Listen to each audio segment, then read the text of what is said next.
But I mean, Tom Brady being Brady, like, I mean, there's not much you can say about it. Like, he just took over the second half. I think one thing that I kind of noticed was it looked like a point of emphasis that Bill Belichick and the Patriots were going to try and stop Fournette, because I mean, and Blake Bortles actually had a good game too. That's what's crazy about it. But it looked like they wanted to stop Fournette and force Bortles to make a play, and he typically did for the most part. Yeah, he did. Bortles oddly was impressive. A lot of people, like the media, NFL Network, and they was like, oh, well, Bortles, he's not going to have this. He's not going to know how to deal with this type of pressure. But we see this man, he's out here, he's thinking and diming these 5 and 10-yard passes. And honestly, Bortles honestly didn't look that bad to me, in my opinion. And I also believe that I think, they were trying to have like the mindset of, okay, let's make Leonard Fournette their target, their target carrier, but also let's eliminate him from the game, and then let's force Bortles to make throws. Yeah, and I mean, you want Bortles to be the guy to beat you. See, if you let Fournette run wild like he did against Pittsburgh, you're gonna be screwed trying to stop that play action game that they like to do. You notice, I give the offensive line a lot of credit for Jacksonville, because they were protecting Bortles throughout the entire game. I mean, they gave up 3 sacks, but that's not a lot of sacks. New England's pass rush isn't good. They lost a lot of players, so that's one of their biggest problems that they had. It did get better as the season went along. I think like near the end of the year, they were ranked like 6 or whatever. They were showing a graphic earlier in the game where they kind of like took that step forward. But you can just see they were trying to get Fournette going. He was getting constantly stopped 2-3 yards. As long as run of the day was like 14 yards. And so, but they just wanted to set up the deep pass, and New England did a great job covering it for most part of the game. Now, Bortles, I do give him credit. He did make some great throws throughout the game, but I mean, the problem was they were running the exact same stuff. Belichick adjusted in the second half. I mean, he's the best adjuster that you have in the entire football league. So, he knew that those crossing routes, those little flat routes, weren't going to keep working all game long, and it showed up in the second half when they only scored 6 points. Yeah. And the thing that was interesting to me, obviously I'm a Titans fan, tighten up. The funny thing about it was, obviously, when we played New England, they had a heyday up front. And they finished with 8 sacks on us, which set a playoff record. And I was going into this game thinking, if New England can have any form of success and make Blake Bortles uncomfortable, you're definitely going to see it. And Blake's going to make a mistake eventually. But he didn't. I mean, like Chandler said, they finished with 3 sacks, but Blake Bortles finished with a 98 QBR. So it's not like he made bad plays and it hurt his team. I mean, he made a lot of big plays. It was just going against Belichick and Tom Brady, you've got to make plays all game long, and even when you do, it may not even be enough. So that's true. I mean, it was just crazy. And also, one interesting thing to me was just like the entire game. Like, I don't know about you guys. I don't know about our visitors or our viewers or anybody like that. If y'all have any things to add to the discussion, go ahead. That's cool too. One thing that was interesting to me was the entire second half, I was like, New England's down 11 points. And everybody was like, oh, Jacksonville's beating up on New England. They're going to win. They're going to win. And I was like, don't do it. No, don't say that. Let's look back to last year. Like, don't do it. Brady's got 8 fourth-quarter comebacks in the playoffs.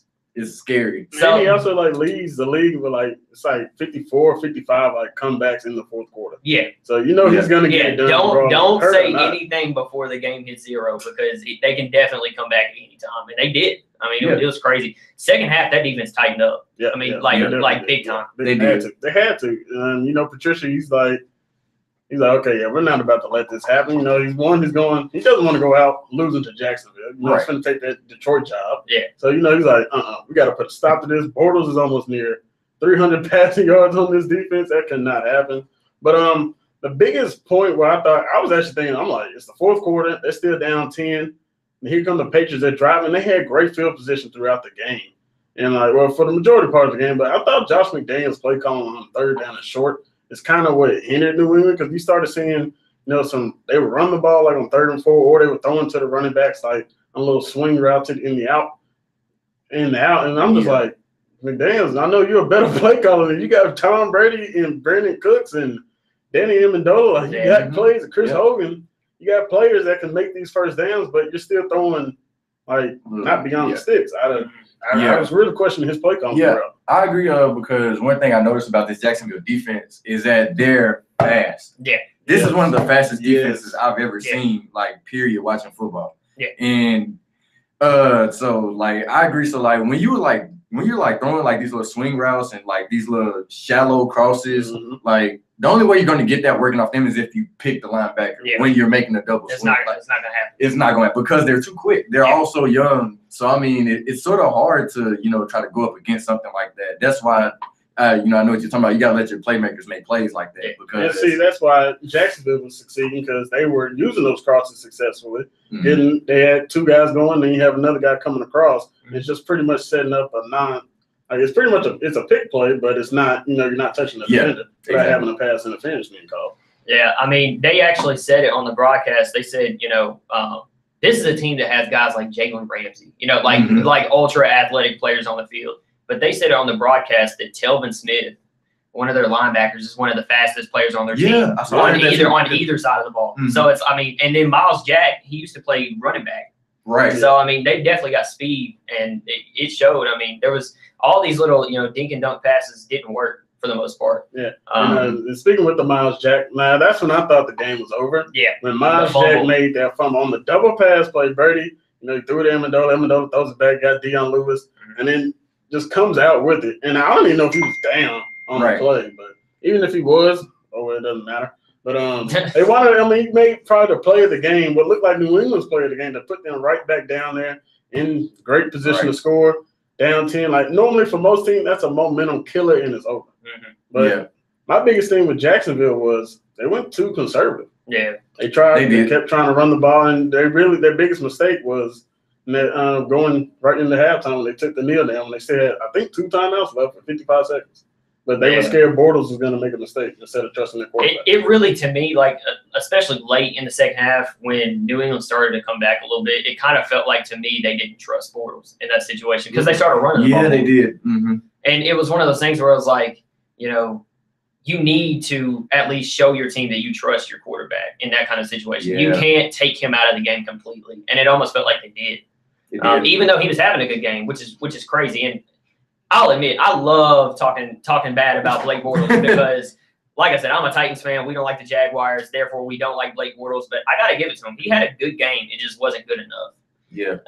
Another thing that a lot of people mention, I don't get into the what if calls and whatnot, but a lot of people said that when you look at the totals for penalties and stuff, New England only had 1 penalty for 10 yards, and Jacksonville had 6 for 96, I believe. Yeah, something like it, So I don't even remember the 1 penalty New England had. I don't even. Yeah, I don't either. One thing I noticed, though, is I was watching A to Z Sports, like, earlier, and then they bring up the fact that, like, I think it's probably, like, more than half of the Jags calls were penalties before the snap. Not like penalties before the snap even started. So I think it's just like, so really you have like that one pass interference call that everyone, Ramsey, down the sideline.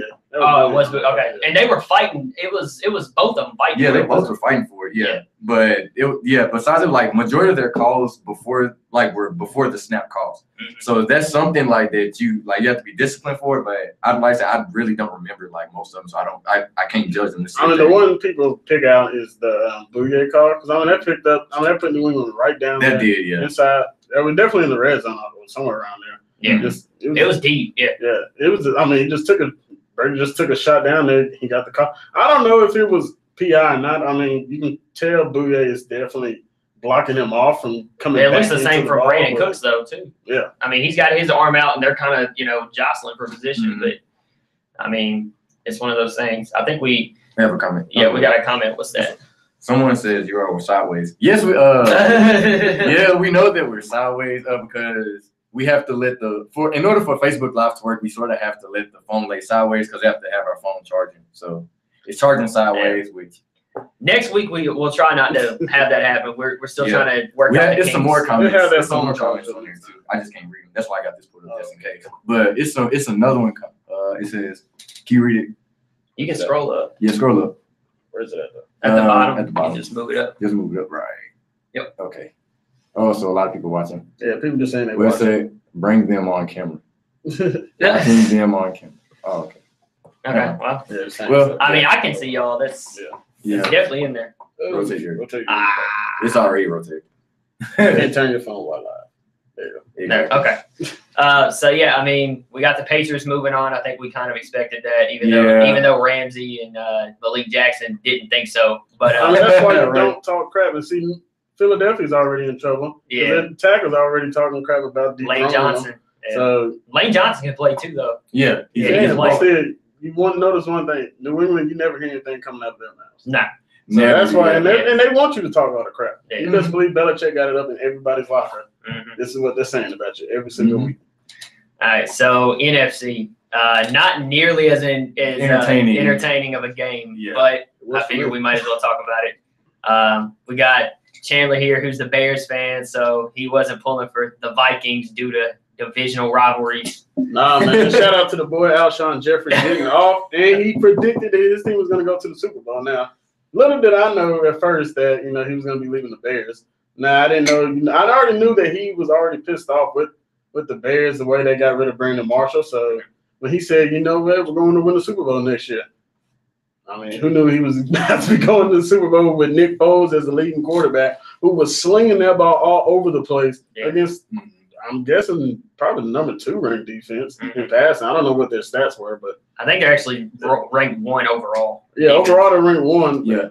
They said Jacksonville had the number 1 pass defense, and it pretty much, I don't know if it showed really too much because Brady was still picking them apart with one bad thumb. It was on the throwing arm, but Nick Foles was just slinging the ball. Trey Waynes, Harrison Smith, Xavier Rose. Xavier Rose is in and out of that game. Yeah. So that's probably one reason why, because he got hurt in that game against the Saints. Mm-hmm. So that's probably another reason why they were struggling so much without having their top guy. But Foles was letting it rip on everybody. Man, yeah, I got to give him credit.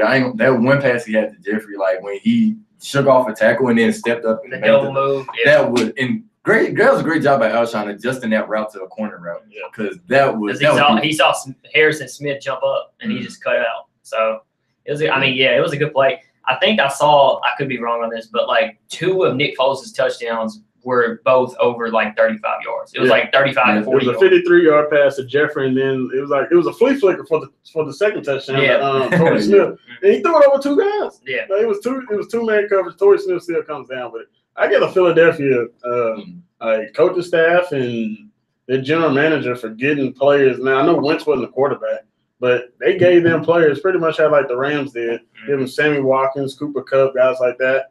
Nelson Aguilar stepped up. He started catching the ball now. He had a big issue with drops. Alshon comes in. Now, Alshon does have that.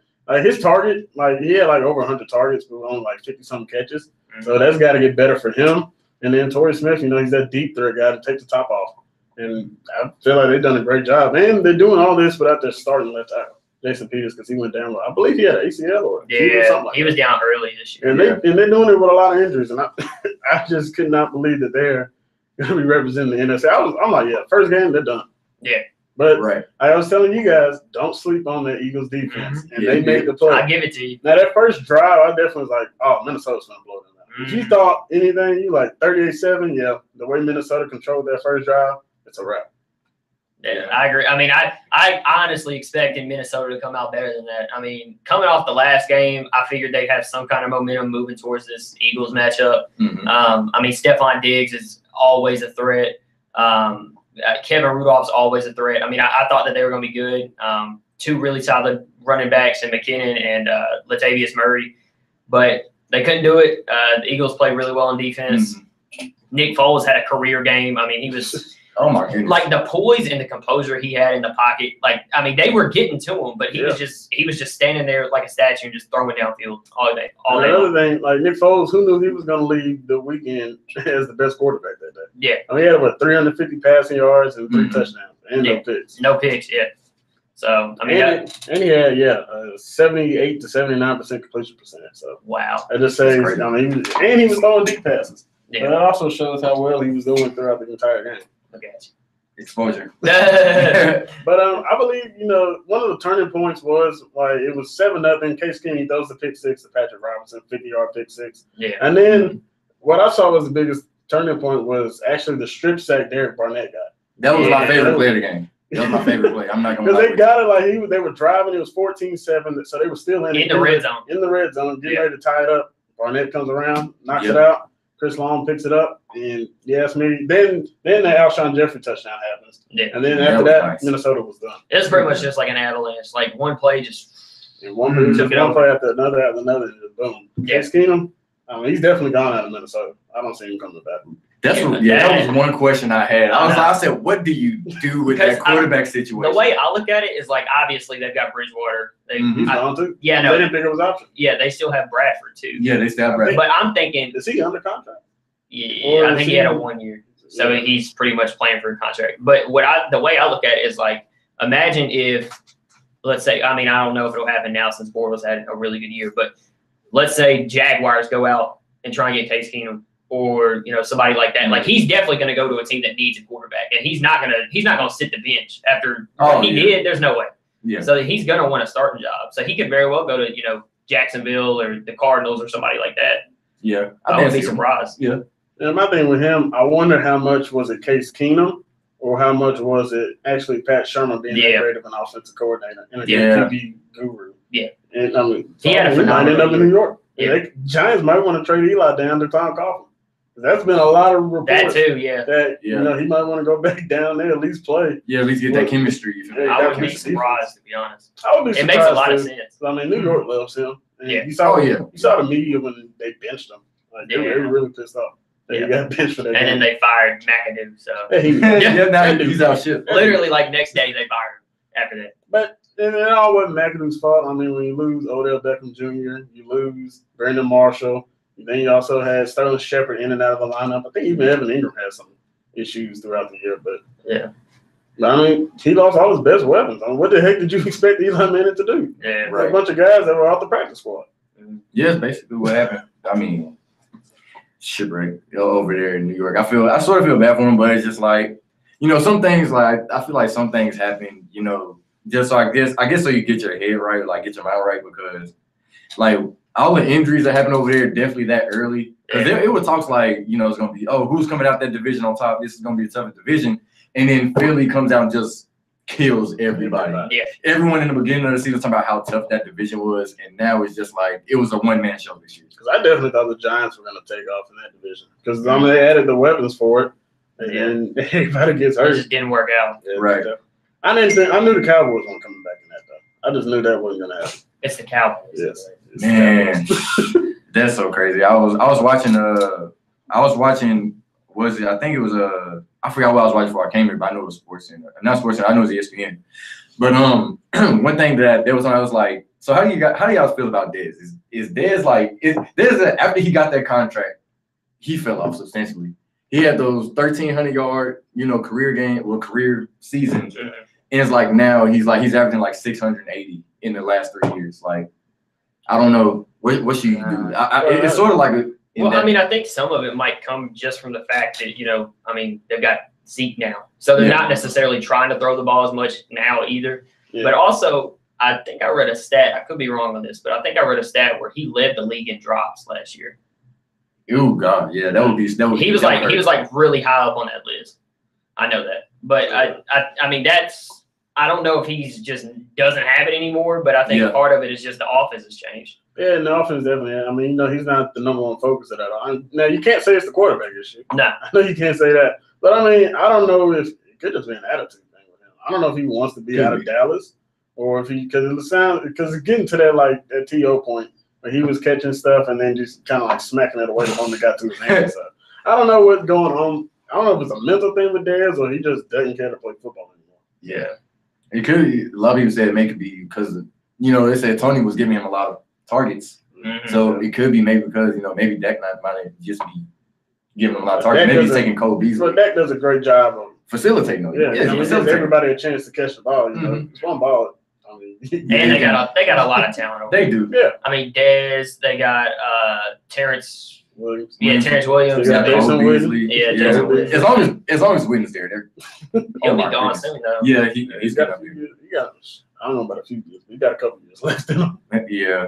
So next we got the Super Bowl. Obviously the biggest game of the season. We got everybody who watches football probably know. Patriots gonna be in it this year. They made it. Despite all the injuries. Yeah.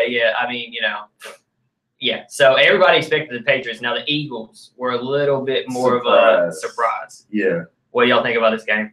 And what's crazy is that the Eagles are 1 seed still. Like, it's crazy to think, but I honestly did feel that way whenever Carson went towards ACL. I felt the same exact way. Yeah. I was saying, just like, there's no way now. Yeah.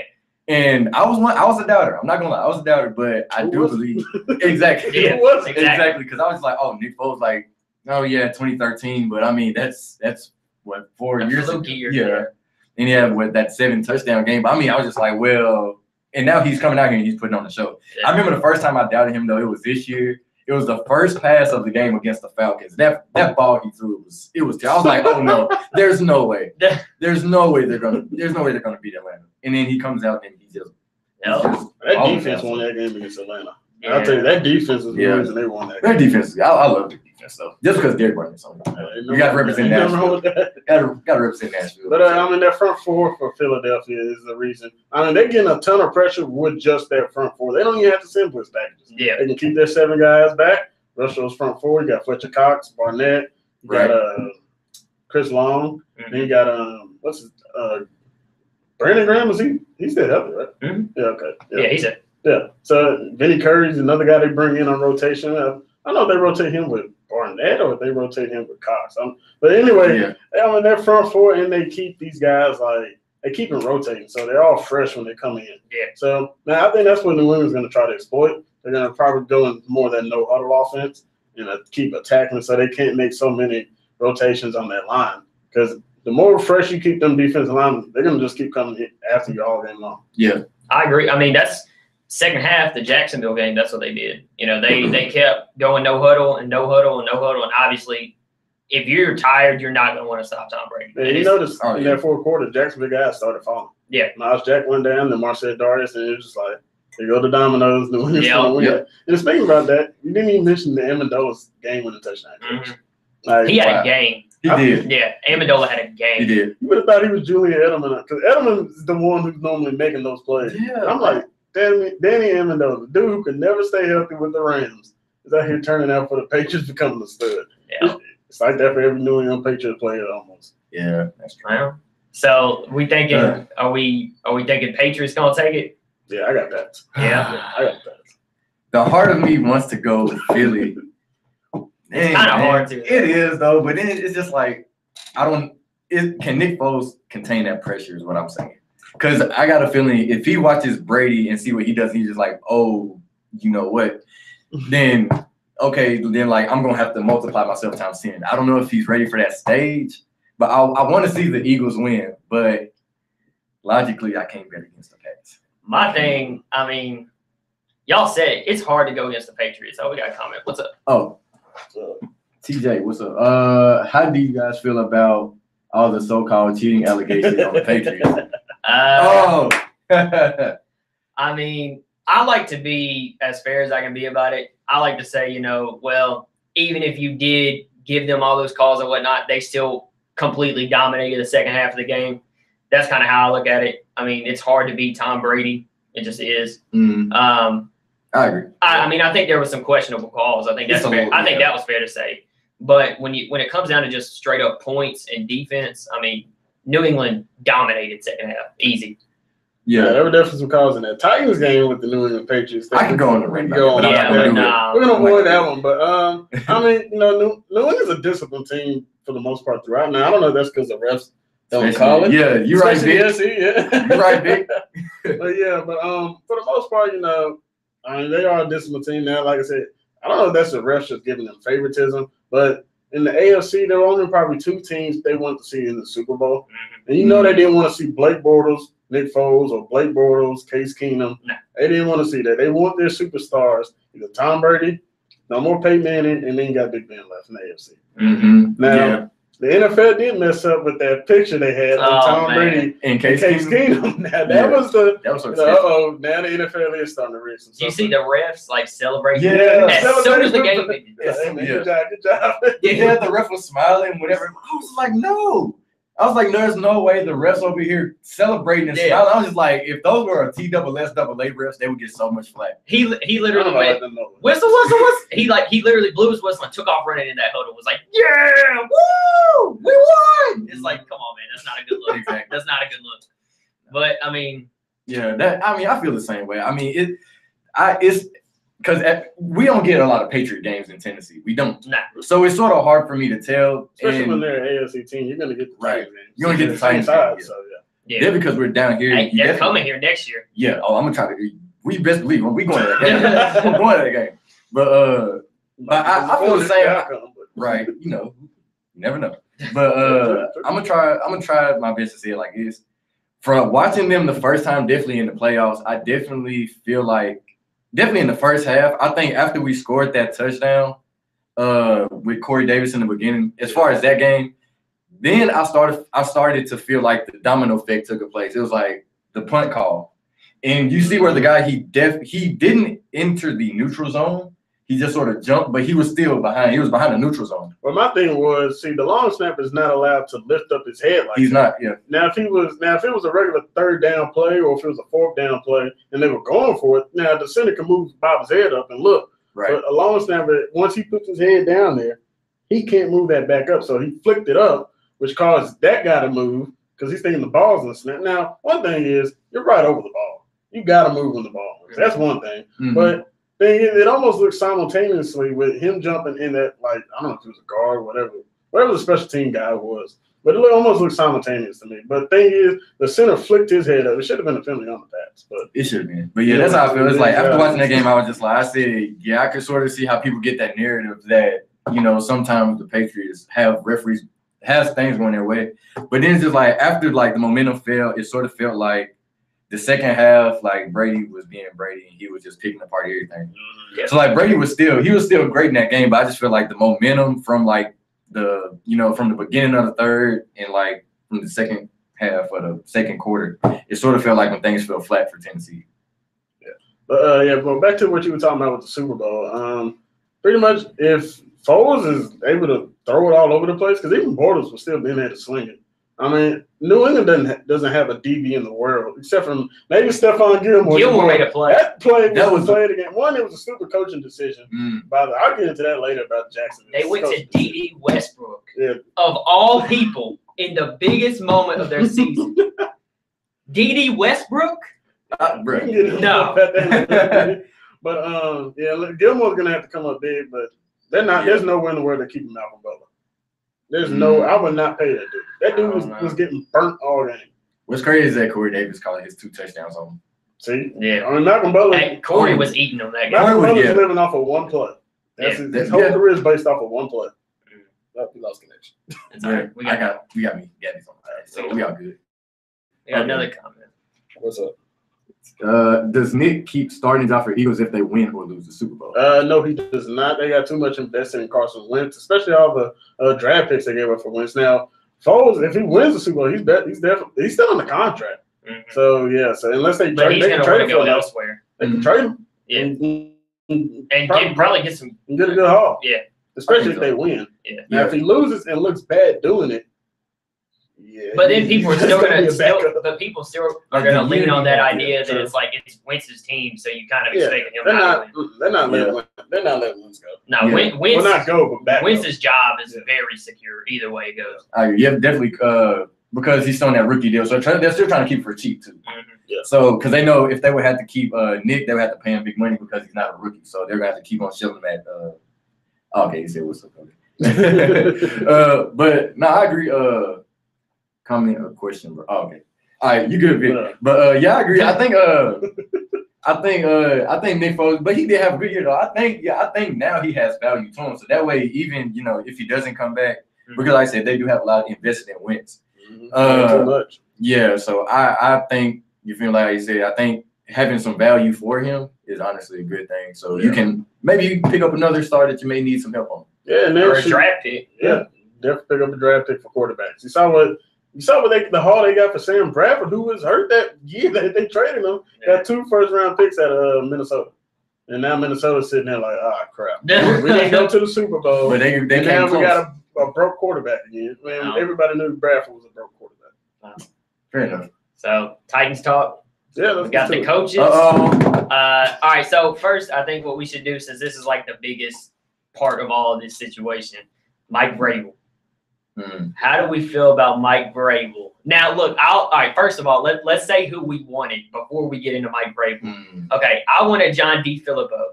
That was my guy that I wanted just because I feel like he would bring elements from the Philly offense that would help Marcus in his development.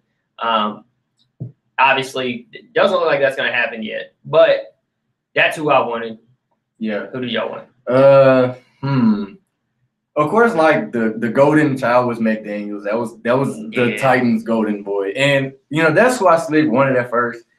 But I think the first three candidates were Wilks, Vrabel, and LaFleur. Yep. I want how I want DeFilippo. I want him as an OC, but we'll get to that talk later. We'll get to that talk later. The only reason why I would like consider LaFleur a little bit more as far as like a head coaching job is because he learned from McVay, and like they were buddy. It was real close. Coaching staff was real close. He was the OC of the great Rams offense that happened this year. So that's who I was leaning towards at first. As far as Vrabel, I didn't expect it. I didn't expect it at all.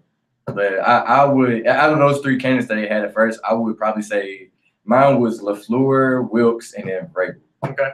Yeah, for me, I guess the biggest problem was, and it helped me as a Bears fan because we wanted to get Matt Nagy, but we got him immediately. The biggest problem was them making the playoffs. Yeah. And now it's great to make the playoffs. I mean, they even won a game, but the problem was you're now behind the 8 ball, behind everybody else, because not only did you win a game, you had another week, and you still couldn't interview people because you didn't know what the heck was going on with Malarkey. And then, he's out here, pretty much whining about he's not getting any, like, support or anything. His staff ain't getting support. First off, the only person on that staff that deserved to stay was Dick LeBeau. And even then, he's 80 years old or plus, or however old he is. And so even then, it was time for him to possibly go. Now, their defense was decent. It was okay. But I don't know. It was just one of those situations where, you're so behind everybody. So you really didn't get a chance for McDaniels. You already knew he was possibly taking either the Giants or that coach job. Now, that coach job is not really attractive right now unless you know Andrew Luck's help. Now, if you know Andrew Luck's coming back for sure, yeah, that's a great job. And who knows if he comes back fully healthy at all. I mean, that shoulder could be all jacked up. And he's got a neck thing that he's dealing with too. Yeah. But then with McDaniel behind him, Nagy's already gone. And Pat Shurmur, he was still available. I have no clue why they wouldn't even think about talking to him. Because his son's a quarterback. Yeah. And he hadn't even signed yet with the Giants. Now he's officially signed now. But Shurmur, that could have been somebody you wanted to talk to. You still got DeFilippo. Then they started bringing up Frank Wright. Yeah. Frank Wright doesn't even call plays. Now that's why I got a problem with LaFleur. He doesn't call. He didn't call plays. Yeah, he's not. Yeah, that I do know. But I was like, the fact that they still had that, they said that connection was just like okay. Because he's sitting right now. He's sitting next to him. But McVay is he's a head guy. Yeah, he's play caller. Yeah. And so that's why I'm like, what direction do you really? I mean, you definitely need to keep going offensive minded. Right. You got to think the last few guys they haven't went defensive since Jeff Fisher.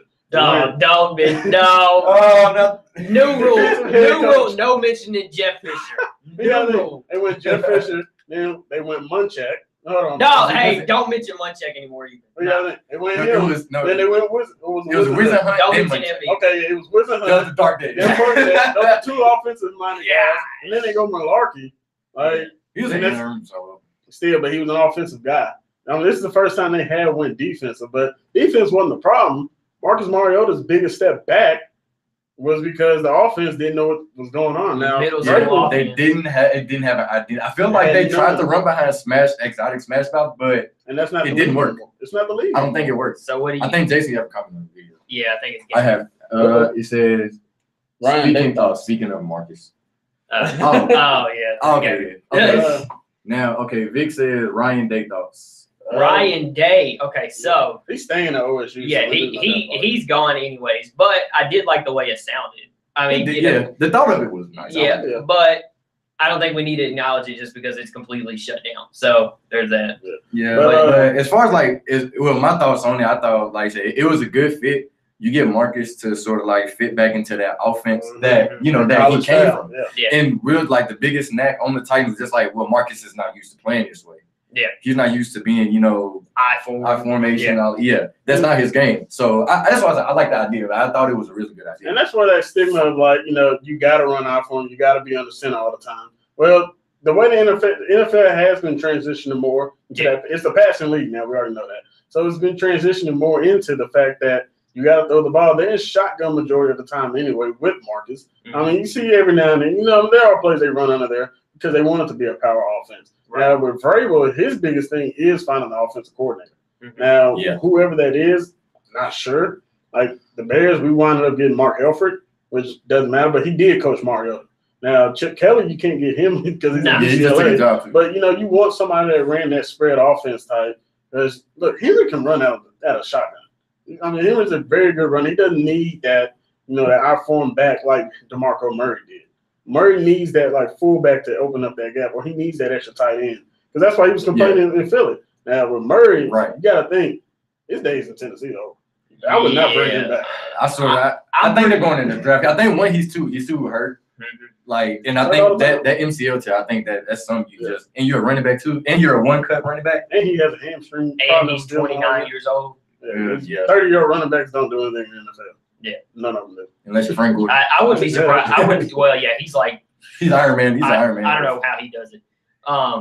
Especially with his run style. But anyways, I can really see us drafting a tailback this year. And if you ask me, they need to, it's fine having Henry because Henry, one, has power and speed. But they just need like somebody that's just pure speed, like CJ was. Yeah. Just somebody who can just go and somebody who can catch out the backfield well. I don't know what Henry catching out the back because they always are talking. Well, is he going to be able to catch passes out the back? That's what Gruden's biggest thing was. He did struggle though for a while. So. Yeah, I remember one time a pass went right through his hands. He breadbasket right through. There's some guys who just can't catch. You would love for them to have somebody that. That was AP's biggest problem. Cinder block hands, man. That and from him. Early on, he could not hang on the ball. Nope. I remember that. We have two comments. Why come everybody say the Patriots cheat or use the refs to win? Okay, so he probably came in. That was a question that was stated earlier. We was just replying to it. Okay. And the other question about Vic, shout out to you. Wait, what happened to Ryan Day again? Okay, so what happened to Ryan Day? He's staying at OSU. Yeah, he's just staying at OSU. Mm-hmm. Yeah. So he had been brought on as their no, that was the Michigan thing. Where somebody was brought on as their coordinator, and he was possibly going to leave for the Titans job. There was something about that too, but I know Ryan Day's just staying at Ohio State. He's just not going to leave her mind. Yeah. Now that's a guy I wouldn't mind, seeing in the NFL one day. Okay. So got another comment. What do y'all think about Mike Vrabel saying he wants to focus on players more so than philosophy? And what can we expect from Corey Davis next year? All right, I'm going to take this one because I'm completely 100% behind that idea. The way that I look at it is if you're going to be a coach, you've got to utilize your personnel because that's who you have. Yeah, don't make them fit. Yeah, don't make them fit your offense if they don't fit your offense. Yeah. Don't take somebody like Derrick Henry and say, hey, we need you to get to the outside every single play. Send him up the middle and let him run over somebody. If that's what you got, that's what you need to do. Mm-hmm. And Mularkey's biggest issue was he didn't build around his team. He made his team build in his system. Exactly. And it didn't work. And another thing, you had guys like Delanie Walker. You got your receivers. Your receivers aren't run blockers. No. Receivers are athletic guys, go down the field and get it. Delanie Walker's not a run blocker. He's a guy that's go down the field. He's a vertical threat. Go get it. Now, that's Mularkey's biggest problem. Now, Bears had that problem too, but we used to have Mike Martz. You got really one of the best tight ends in all of football right now in Greg Olsen because, he can't block. Mm-hmm. So now that's where that scheme fit, is nice to have. It just depends how far established your team is. Right. So like the Patriots, it works perfectly because everybody that comes there, they know who they want to get, who they're attacking, and they know that person's going to fit their scheme. Mm-hmm. Now, the biggest thing with Vrabel, they always talk about how he's a leader of men. So that's probably why he can succeed. I think he can succeed. I just don't know if he's going to – I don't know if he's ready to be a head coach yet. Yeah. Now, it's going to take time. You might want to you're going to have to give him a few years to get Then he's right. Now, what was his contract? Was it 3 or 4 years? For Vrabel was 5. I saw 5. I saw 5. 5 years. 5 years. Okay. Yeah. So I mean, at least it sounds like they're giving him some time. Now, give him some time. The biggest thing is what John Robinson is going to do to help keep building on. Now, my biggest thing was Malarkey. He didn't use his weapons. Mm-hmm. So him and Robisky. Now that's him and Robisky's fault. I know how much you hate him. So that's the biggest thing. To the pit of misery, dilly. And as you mentioned with Corey Davis, I think Corey Davis stays healthy. He's gonna be just fine. No, I've got no questions on Corey Yeah. Davis. I'm still sold. I'm still sold. I'm a top 5 pick. You got to be, and then get rid of Decker. Decker can't catch, and use Taywan Taylor more out of that slot. Man, Taywan is so underutilized, man. As fast as he is, just based on pure speed, you've got to utilize that a little bit. Yeah, and quit the jet sweeps with him. First off, tosses and jet sweeps don't work in the NFL like that. No. These players and linebackers and safeties and corners, even DNs, they are flying to the ball and they easily read. Mm-hmm. And what happens when they do use those jet sweeps, they try to bring a guard or a tackle pulling from the other side. They can't catch them. They're too fast. It's not gonna work. They already got their head start. That's the point. Yeah. Now, if you want to move your tackle and have them reach out and do a reach block on somebody, that might be it. But you already at a disadvantage because your receiver is normally already fat. Now, notice what the Chiefs did with Tyreek Hill. That's how I like how they just always faked it. You never know. Tyreek Hill is such a dangerous threat to get the ball. So, if whenever he touches, he can be gone. Like in Dallas, they threw that underneath route, and next thing you know, Dallas couldn't even tackle the guy going right into halftime. The Chiefs still got blown out. But yeah. So how do we feel about Dick LeBeau getting out then? Well, how I felt about Dick LeBeau getting out, it was Darius hurt. Right. I mean, because we was in class when I said, bro, Dick LeBeau not coming back. And I'm just and one thing that I was like, okay, maybe it was age. So I looked at the article a little bit more, and the article said he was let go. I thought it was he wasn't retained. Yeah. It wasn't that he wanted out. He just wasn't retained. Yeah, I think it's because what Vrabel said in the conference when he said, okay, we're not gonna be conventional and run before. He said we're gonna have multiple sets, which I ain't gonna lie, that sounds like a good idea to me. Well, see, but don't think if you run multiple sets, you have to have the guys to fit it too. Mm-hmm. So I think we do though. Yeah, I do. Yeah, I think so. You run 60% of your defense in sub packages. So you're in nickel and dime majority of the game anyway, instead of your base 3-4 or 4-3 front. Mm-hmm. Yeah, that's true. But as far as as a genuine feeling of it, I don't know. It was it came out of nowhere because a lot of people saying I would keep Dick LeBeau because the way that the defense gravitates towards him, guys like Byard and they respond to him. Yeah, sure. Yeah, because Dick LeBeau is a great leader. He's a great leader. He's well respected around the league. We know that. So as far as I was just dang, is this gonna hurt it's gonna hurt the team? It's gonna hurt their chemistry. Mm-hmm. So, but I just think he's 80. I just think he just needs not right. But another thing is he improved that defense. He's not gonna keep him because Vrabel's gonna call the plays. Yeah, he's a. That's what he said. He was like, I'm the head coach. He was like, I don't care who we bring in here. I'm the head coach. I'm calling the plays. I don't care what we can blitz. We're gonna do whatever we want. And I was like, all right, Vrabel, calm down. It's cool. All right, it's good. We do got another question. Terrell's asking, what did the Titans focus on in the draft? Draft, all right. Guard, center, tailback, pass rush, DN, definitely the corner, linebacker. Nah, we're good linebacker. Jayon Brown is so underrated. I think He's linebacker. That man can play, and he can play coverage. Yeah. Oh yeah. But most of the linebackers are run stoppers. Yeah. Avery Williamson and Wilson. They may draft one, but I don't think it'll be a high pick. No, I'm just saying that's position need. They also need another corner. Yeah. I think Logan Ryan's trash. And the thing is, no offense, but Logan Ryan is trash. No, Bryce McCain is trash. Bryce McCain is the worst corner we have in our squad. I agree. He frustrated me so bad this year. It was bad. Oh my god. Oh, and your boy Searcy. Oh my god. Denoris Searcy. Man, I don't know why we still have him. I really don't. Isn't he 32 years old? I don't know, but I remember when they got him. I was like, this might not be bad. The first season he wasn't bad, but now why do we need him? That's what I was saying. Cyprian's not all that great, but he makes plays. I'll take him over Searcy. Yeah, I'll take him over Searcy. Yeah, he's old, slow, and Cyprian just got to do a better job of coverage. He got to do a better job of coverage. Yeah. Now he's a run stopper guy. I mean, he's a strong. But everybody knew that. Yeah, and that's what most of. Yeah, because that Chiefs game. Woo! Kelsey was going to go off for about 150 yards and 3 touchdowns. Smack Kelsey. Let the smackdown on that man. Yeah, man, helmet to helmet. That's what happened to Brown. Yeah, helmet to helmet. That's all it takes. It's good little. Yeah.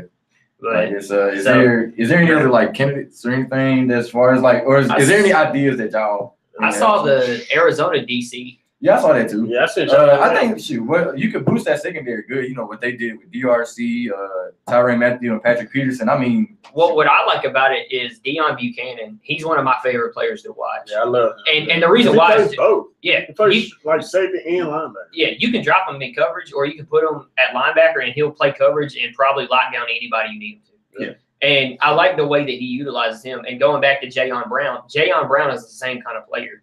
He's got speed. He can hit. He's a good tackler, even for somebody as not as big as he is. He's only like 6 foot, but he can also play coverage. And I think a lot of people overlook him because of Williamson and because of Woodyard. Yeah, but I feel more safe with Jayon out there, honestly, most of the time because he does a good job.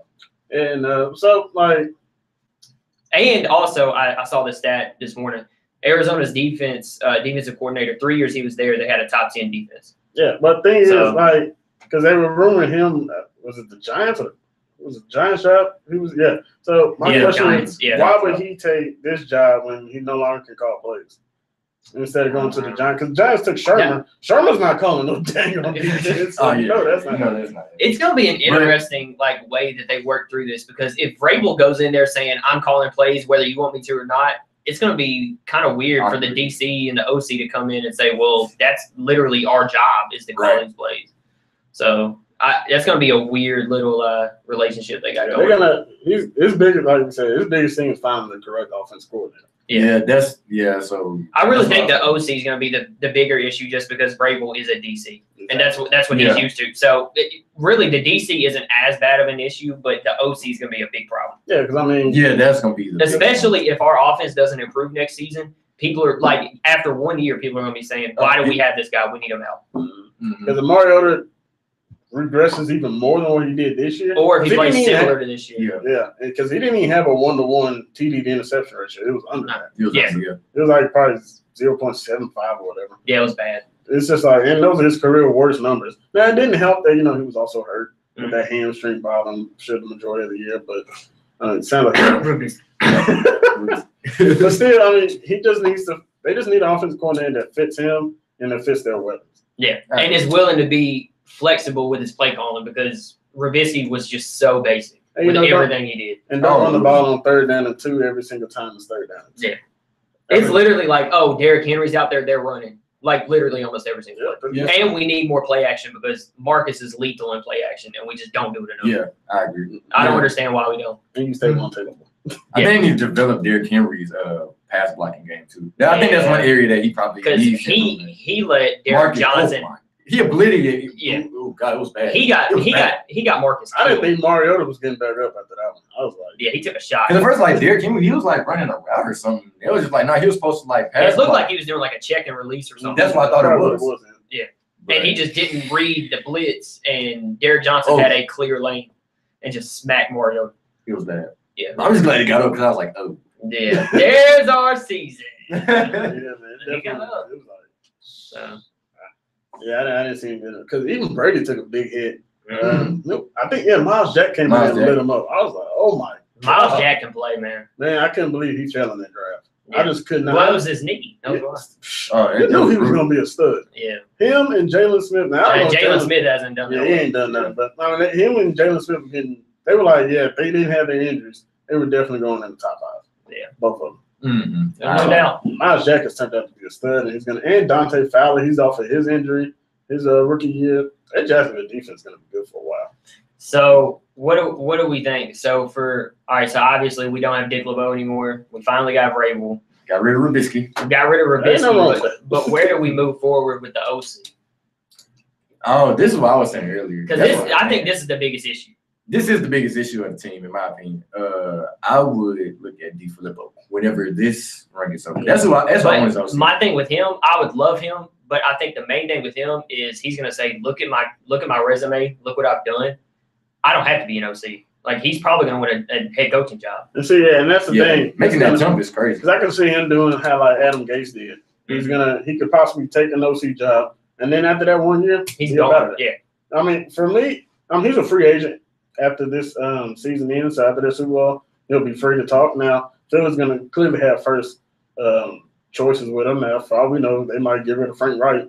But anyway, it wouldn't make sense to get rid of Frank Wright or for him to take that job. Now, I'm guessing all the head coaching jobs are filled, except for they're still waiting on Detroit for Matt Patricia. And then Indy with Daniels. But we already know those are backdoor deals. They already got there. Yeah, verbally agreed, all that. Yeah, I think what happened between that and because someone said Josh McDaniels for the Titans. I think the only reason why that didn't. I think John and Josh have a tight enough relationship where he probably texted me, which is like, hey, he was probably like, hey, John, this probably not gonna happen. Yeah, another thing, he was probably. Josh McDaniels is not gonna leave for another offensive coordinator job. No, New England's the most cushy job in the NFL. Definitely at OC. If he wanted to stay in OC, he'd just stay in New England and keep winning rings. Exactly. There's no point. What I would do. There's no point. Why would you go to a lesser team? And if you ask me, if I was McDaniels, I would just wait until Belichick retired. Yeah.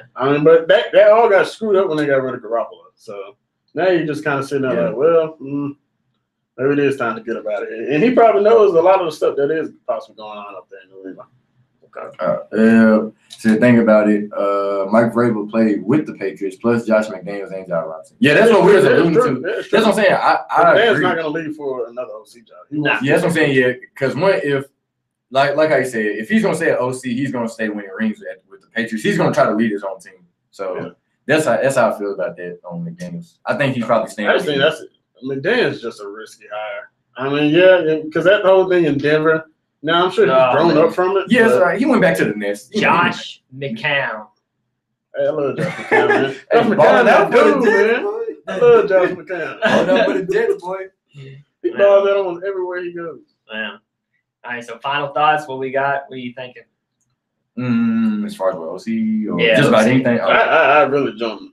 I'm staying out of this. I really do not know. I don't. Yeah. I think it's gonna be just some random guy out of nowhere, some name that we're probably. Titan. Yeah, it's a Titan. That's what I'm saying. It's a Titan move to get someone that nobody knows. Nobody knows. Yeah. Nobody. Got to pull up Google. Pull up Google. Yeah. Who's this kid? Who's this cat right here? Yeah. Just name you don't know who the guy is. Yeah. Okay. Yeah. I can see that happening. Unfortunately, well, we won't know it's gonna come out of left field. But it's me. I think. That's why I said I think the only reason DeFilippo worked because he was a quarterback coach, and then I was like, okay, now you can move to OC, but Vrabel's gonna be there for 5 years, so the odds of him, like how you said, taking a head coach job, and he's probably it was probably a 2-year deal to see if this works, and if it doesn't, and I don't know. Maybe try to get Frank Reich to leave. But I think he's committed. He's committed to Philly. Okay. You have a comment on your video? Yeah. Check out my grandson. Yeah, that's my grandma. Love you, grandma. That's my mama said, "Hey, Darius and guys." So, hey, mama. What's up? All right, so wrap it up. What else we got? We got another segment. We got. We got our good, bad, and dirty segment. So, if you guys got that prepared, you guys want to go ahead and as we wrap up the show. All right, so to wrap up the show, we're gonna do good, bad, dirty, which is kind of like good, bad, ugly. Of the weekend, the week, whatever you want to do.